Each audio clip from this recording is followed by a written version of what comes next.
Sebelum memulai pelajaran, marilah kita berdoa menurut agama dan kepercayaan kita masing-masing. Berdoa mulai. Berdoa selesai. Oke, sebelum masuk ke materi kita pada hari ini, Ibu absen dulu ya. Sebelum Ibu absen, bagaimana kabarnya pada hari ini? Baik, Ibu. Sehat semua ya? Alhamdulillah. Oke, siapa yang tidak hadir pada hari ini? Yola. Oke, keterangannya apa? Sakit. Oke, siapa lagi? Ada Nafi sakit. Oke, Nafizati. Apa? Izin. Oke. Oke, anak-anak masih semangat hari ini? Masih. Oke, kalau masih semangat kita coba tes semangat ya. Silakan berdiri. Oke, mulai dengan memberikan aba-aba semangat, langsung tepuk semangat ya. 1, 2, 3, semangat. Semangat. Semangat. Oke, terima kasih. Oke, tujuan pembelajaran pada hari ini adalah ada 2 poin. Yang pertama adalah menganalisis permasalahan yang ditimbulkan dari proses pengelolaan sampah di lingkungan sekitar dan mengemukakan gagasan solusi permasalahan dari pengelolaan sampah melalui produk daur ulang sampah. Oke, ini ada pertanyaan sebelum masuk ke metode diskusi kita pada hari ini. Siapa yang ingin menjawab pertanyaannya? Silakan berdiri. Oke, silakan perkenalkan dirinya dan jawab pertanyaan. Perkenalkan, nama saya Elsa Amelia Hidayah. Baiklah, izinkan saya menjawab pertanyaan nomor 1, yaitu bagaimana pengolahan sampah di rumah Anda. Untuk pengolahan sampah di rumah keluarga saya memang sudah memisahkan beberapa wadah yang wadah berupa sampah plastik yang akan digunakan kembali. Namun ada juga berupa sampah yang harus dilakukan, baik itu sampah organik dan anorganik. Kalau untuk sampah Indonesia itu, karena memang sudah akan digunakan kembali untuk wadah dan wadah botol plastik. Oke, terima kasih Elsa. Nah, jadi nanti kita akan memasuki materi tentang pengelolaan sampah. Nah, seperti yang kita lihat di sekolah kita kan sampahnya masih dijadikan satu. Nah, nanti pada materi ini kalian akan diberikan tugas untuk setiap kelompok itu dibagi berdasarkan tema masing-masing bagaimana mengelola sampah. Jadi diberikan temanya apa, nanti kalian akan diberikan diminta untuk memberikan ide dan solusi bagaimana cara mengelola sampah. Nah, pengelolaan sampah itu salah satunya tujuan akhirnya adalah menghasilkan produk daur ulang sampah. Nah, jadi kita bisa memanfaatkan sampah-sampah yang ada di lingkungan sekitar kita. Nanti yang bisa dipilih digunakan kembali yang mana, yang bisa daur ulang yang mana. Nah, jadi nanti diharapkan dari tugas yang pertama ini, untuk pertama kali ini kita merancang dulu nih rancangannya. Oh, ini temanya tentang misalnya sampah plastik. Nah, solusi atau gagasan dari ide dari kamu berkelompok nanti itu apa? Nah, nanti misalnya solusinya salah satu penanganan sampah plastik misalnya dibuat kerajinan. Nah, nanti kan produk akhirnya dia berupa produk daur ulang sampah. Misalnya plastik nanti dibuatkan misalnya tempat pensil kah atau misalnya buat tas kresek kan ada yang dari plastik kan. Nah, itu bisa dibuat produk yang nantinya akan ada nilai ekonomisnya, jadi dapat menghasilkan uang tentunya. Oke, silakan simak video di depan. Bagi Sampah merupakan hasil kegiatan dari manusia atau proses alami dari alam yang berbentuk padat. Sampah juga merupakan sumber penyakit bagi kehidupan manusia. Berikut ini dampak sampah bagi kehidupan masyarakat. 1. Terhadap kesehatan, lokasi dan pengelolaan sampah yang tidak tepat. Pembuangan sampah yang tidak terkelola merupakan surga bagi banyak organisme dan menarik berbagai hewan seperti lalat, kecoa, dan tikus penyebab penyakit. Potensi bahaya kesehatan yang ditimbulkan oleh limbah antara lain diare, kolera, dan demam tifoid menyebar dengan cepat karena virus dari sampah yang dibuang sembarangan bisa masuk ke air minum. Demam berdarah juga dapat meningkat dengan cepat di daerah. Kelompok Elsa dapat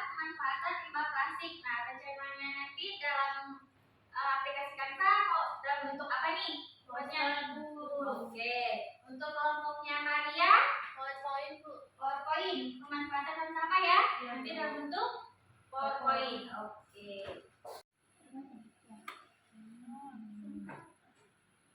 Oke, rencananya mau buat apa nih? Dari daun, sampah daun, solusinya apa nih? Kira-kira idenya? Dibuat jadi pupuk. Oke, buat pupuk kompos. Oke, nah silakan.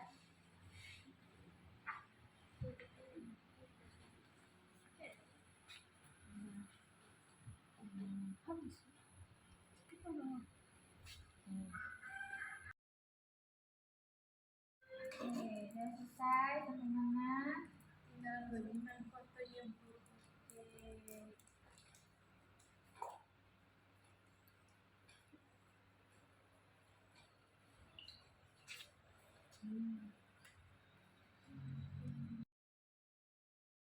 Kami akan menyampaikan hasil diskusi kami dalam bentuk PowerPoint mengenai pemanfaatan limbah daun menjadi pupuk kompos. Pupuk kompos adalah salah satu jenis pupuk organik yang sudah mengalami proses pelapukan karena terjadi interaksi antara mikroorganisme atau bakteri pembusuk yang bekerja di dalam organik tersebut. Jadi alat dan bahan membuat pupuk kompos yaitu ada 1 karung daun kering, nasi basi, tali plastik, dan 1 ember air. Langkah-langkahnya yaitu langkah awal, letakkan 1 karung daun kering ke tanah atau area yang kering. 2. Selanjutnya campurkan nasi ke dalam 1 ember air. Aduk hingga keduanya larut. Lalu siram dan nasi basi yang sudah larut ke daun kering secara perlahan. Aduk daun kering hingga semua merata. Jika sudah lembab, masukkan kembali daun ke dalam karung yang sudah berisi setelah daun kering. Setelah itu, sisa campuran air dan nasi basi yang masih ada dapat disiramkan semuanya ke dalam karung hingga habis. Lanjut, ikat karung dengan tali plastik atau rapiak yang sudah disiapkan. Ikat dengan kencang dan simpan pupuk di tempat yang gelap, serta diamkan selama seminggu. Oke, itu tadi pemaparan dari kelompoknya Yati dan kawan-kawan tentang pemanfaatan limbah daun menjadi pupuk kompos. Sudah bagus ya? Dan untuk waktunya silakan kita beri applause dulu sama-sama semuanya. Sekarang teman-teman yang di belakang ada yang ingin bertanya atau menanggapi presentasi dari kelompok Yati dan kawan-kawan? Oke, silakan. Perkenalkan, nama saya Elsa. Saya perwakilan dari kelompok 4. Saya ingin bertanya, untuk hasil dari limbah daun kan udah jadi pupuk kompos. Nah, apakah pupuk kompos ini bisa dijual kembali dan berapa kira-kira harga jualnya dan siapa saja target yang akan menjadi target pemasaran? Terima kasih. Baik, saya akan menjawab pertanyaan dari Elsa. Jadi, pupuk ini kita akan menjualnya 1 kg sama dengan 25.000. Dan target penjualannya yaitu para petani, para pekebun, yang punya kebun sayur. Kira-kira kalau untuk keuntungannya berapa kalau dalam harga? Oke, jadi keuntungannya sendiri kan bahannya ini terbilang cukup murah, ya kan? Cuma kita mengeluarkan uang untuk membeli tali rapia saja. Jadi tali rapia itu sekitar 5.000 dan 1 karung itu bisa 2 sampai 5 kilo pupuk kompos. Jadi keuntungannya kita kalikan 25 dengan 5, kita anggap saja 1 karung itu 5 kg pupuk kompos. Jadi keuntungannya bisa kita peroleh adalah 120 karena dari jualnya 5 kilo itu kita dapat 125.000 dan dikurang dengan pembelian tali rapia harga 5.000 jadi 120.000. Oke, terima kasih. Penjelasan yang dapat dipahami. Oke, beri applause juga untuk Elsa. Baik, izinkan kami dari kelompok 4 akan mempresentasikan hasil setelah kami diskusikan yang telah kami sajikan dalam bentuk poster, yaitu tentang pengelolaan limbah sampah plastik. Salah satu contoh pemanfaatan dari limbah plastik yang kami ambil adalah anyaman, karena memiliki daya jual yang tinggi dan banyak diminati di kalangan ibu-ibu. Contohnya, sisa sisa kemasan minuman berbahan plastik. Cara pengolahan: 1. Menyiapkan alat dan bahan terlebih dahulu. 2. Membersihkan plastik bekas kemasan sebelum dipakai. 3. Memotong-motong plastik kemasan. 4. Menganyam potongan-potongan plastik. Dan 5. Menggabungkan anyaman-anyaman plastik tersebut. Oke, itu tadi pemaparan dari kelompok Elsa dan kawan-kawan menggunakan aplikasi Canva dalam bentuk poster. Kita berikan applause dulu untuk kelompok Elsa. Sekarang aku lemparkan ke forum nih, siapa yang ingin memberikan tanggapan atau pertanyaan dari penjelasan kelompok Elsa? Saya Bu, oke silakan. Perkenalkan, nama saya Putri Amalia Indriani. Saya mau bertanya, mengapa kalian memilih kerajinan anyaman dari pengolahan limbah plastik? Oke, terima kasih atas pertanyaannya. Izinkan saya mewakili kelompok saya untuk menjawabnya. Pertama-tama, alasan kami memilih kerajinan anyaman dari plastik ini dikarenakan proses pembuatannya tidak terlalu rumit dan juga sudah sering terlihat. Kedua, anyaman plastik ini sangat cukup laku di lingkungan ibu-ibu. Nah, apabila kami menggunakan anyaman dari plastik ini, otomatis target pemasarannya sudah jelas. Kemudian bahan-bahan yang digunakan juga tidak sulit didapatkan dan pastinya lebih murah, dan otomatis keuntungan yang kami dapatkan juga lebih banyak. Baik, sudah jelas. Terima kasih. Oke, applause dulu untuk penelitian. Oke, nah sekarang setelah kita tadi diskusi bersama dari tema dengan tema pengelolaan sampah di lingkungan sekitar, diharapkan nanti setelah kalian atau kita bersama sudah tahu bagaimana cara memilah antara sampah tadi, dan tahu cara mengolahnya. Diharapkan untuk seterusnya kita dapat menjaga lingkungan kita agar tetap bersih dan nyaman. Karena tadi kita sudah tahu nih, oh kalau sampah organik pengelolaannya begini, oh kalau sampah anorganik dikelola begini. Jadi nanti diharapkan ke depannya mulai dari kita sendiri, mungkin kalau di rumah sudah tahu nih, memberitahukan kepada orang tua bagaimana cara mengelola sampah yang benar, bagaimana memberikan salah satu solusinya. Demikian juga kalau di sekolah baru ada satu tong sampah, oh nanti mungkin bisa memberikan ide nih kepada pihak sekolah bagaimana kalau seandainya kita buat dua jenis tempat sampah. Nah, ada khusus untuk sampah organik, ada untuk khusus sampah anorganik. Jadi diharapkan nanti setelah pembelajaran ini kita bisa mengelola sampah yang ada di sekitar kita. Oke, anak-anak, setelah kita melakukan pembelajaran pada hari ini, maka dapat disimpulkan hasil pembelajaran pada hari ini adalah: pertama, kita dapat menganalisis proses pengelolaan sampah di lingkungan sekitar kita. Terus yang kedua, kita bisa menemukan ide atau gagasan atau solusi dari permasalahan dari analisis pengelolaan sampah tadi. Sampai di sini ada yang ingin ditanyakan? Oke, sekarang kita akan memasuki refleksi dari peserta didik. Siapa yang ingin mewakili melakukan refleksi pada hari ini? Saya Bu, Oke, silakan berdiri. Sebutkan namanya. perkenalkan nama saya Dayana Zainul Fadilah. Saya akan menjawab pertanyaan. 1. Apakah ada kendala pada kegiatan pelajaran?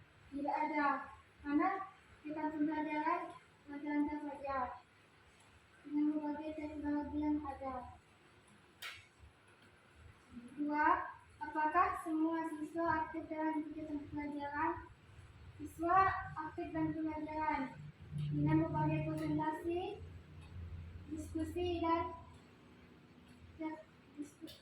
kerja kelompok. Kenalkan, nama saya Maria Lucinda. Jadi saya akan melanjutkan apa yang dijawab teman Najwa, yaitu refleksi murid. Menjawab pertanyaan nomor 3. Apa saja kesulitan siswa yang dapat diidentifikasikan pada kegiatan pelajaran? Di dalam pembelajaran kali ini sama sekali tidak ada kesulitan yang kami rasakan. 4. Apakah siswa yang memiliki kesulitan ketika berkegiatan dalam dapat teratasi dengan baik? Ya, dapat teratasi dengan baik karena Semua siswa yang ada di sini sudah mengenal teknologi dan dalam mengaplikasikannya ke Canva, tinggal mencari data-datanya dan dituangkan ke dalam Canva. Oke, baiklah, sebelum kita mengakhiri pembelajaran pada hari ini, siapa yang ingin mewakili memberikan umpan balik terhadap proses pembelajaran pada hari ini? Saya Bu. Oke, silakan berdiri. Baik, perkenalkan nama saya Elsa Aureliana. Umpan balik saya untuk pada kegiatan hari ini, saya kondisi perasaan saya cukup nyaman dan cuacanya juga mendukung. Kemudian untuk materi yang saya dapatkan, saya bisa mengetahui banyak hal-hal baru yang tidak pernah saya ketahui sebelumnya, baik itu dari ide-ide baru yang teman saya pakai ataupun dari ide-ide baru yang saya temui. Kemudian menurut saya cara ibu bisa menyampaikan mudah dipahami dan sangat jelas tanpa berlebihan. Oke, terima kasih. Beri applause dulu untuk Elsa. Oke, hari ini sudah selesai proses pembelajaran kita. Semoga apa yang kita pelajari pada hari ini dapat bermanfaat untuk kita semua. Untuk pembelajaran pada pertemuan berikutnya adalah tentang jenis-jenis pencemaran ya. Nanti silakan dibaca di rumah. Jadi supaya ada wawasan sebelum kita tampil di kelas untuk pelajaran kembali di kelas. Oke, silakan sebelum ibu akhiri pembelajarannya, mungkin doa dulu ya.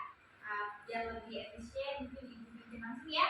Sebelum akhiri pembelajaran, maka kita berdoa menurut agama dan kepercayaan masing-masing. Berdoa. Oke, berdoa selesai. Terima kasih semuanya. Ibu akhiri. Wassalamualaikum warahmatullahi wabarakatuh. Waalaikumsalam warahmatullahi wabarakatuh. Selamat siang semuanya. Siang.